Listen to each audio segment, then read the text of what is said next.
Hello, welcome back to Ignopals. അപ്പോൾ ഇന്ന് re രജിസ്ട്രേഷനെ പറ്റി പറയാനാണ് വന്നിട്ടുള്ളത്. അപ്പോൾ നമ്മുടെ ജൂലൈ സെക്ഷനിലോട്ടുള്ള റീ രജിസ്ട്രേഷൻ സ്റ്റാർട്ട് ചെയ്തിട്ടുണ്ട്. മെയ് 6 തൊട്ടിട്ട് ജൂൺ 30 വരെയാണ് നിലവിൽ തന്നിട്ടുള്ള ഡേറ്റ് എന്ന് പറയുന്നത്.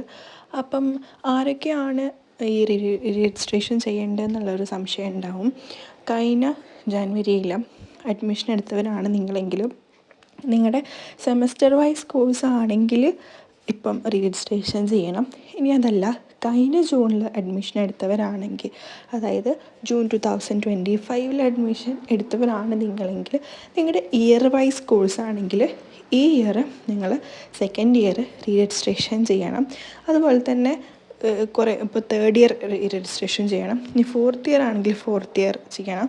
അങ്ങനെ എല്ലാ വർഷവും നിങ്ങൾ എത്ര ഇയർ ഉണ്ട് അല്ലെങ്കിൽ എത്ര സെമസ്റ്റർ ഉണ്ട് അതിനനുസരിച്ചിട്ട് ഓരോ പ്രാവശ്യം രജിസ്ട്രേഷൻ ചെയ്യണം.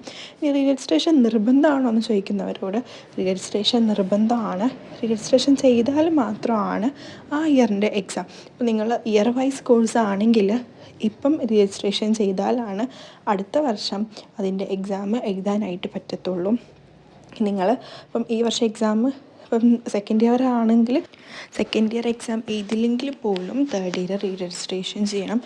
എല്ലാ വർഷവും രജിസ്ട്രേഷൻ ചെയ്യണം, എക്സാം എഴുതിയില്ലെങ്കിൽ പോലും. കാരണം നിങ്ങൾക്കിപ്പം ഒരുമിച്ചൊക്കെ എക്സാം എഴുതാനുള്ളൊരു ചാൻസ് കിട്ടുകയാണെന്നുണ്ടെങ്കിൽ ആ സമയത്ത് രജിസ്ട്രേഷൻ ചെയ്തില്ലെങ്കിൽ നമുക്ക് എക്സാം എഴുതാനായിട്ട് പറ്റത്തില്ല. അപ്പം അതുകൊണ്ട് നിർബന്ധമായിട്ടും എല്ലാവരും രജിസ്ട്രേഷൻ ചെയ്യണം. ഇനി ആർക്കെങ്കിലും രജിസ്ട്രേഷൻ ഹെൽപ്പ് വേണം എന്നുണ്ടെങ്കിൽ നമ്മൾ കോൺടാക്റ്റ് ചെയ്താൽ മതി. ഞാൻ നമ്പർ ഇവിടെ കൊടുക്കുന്നതായിരിക്കും.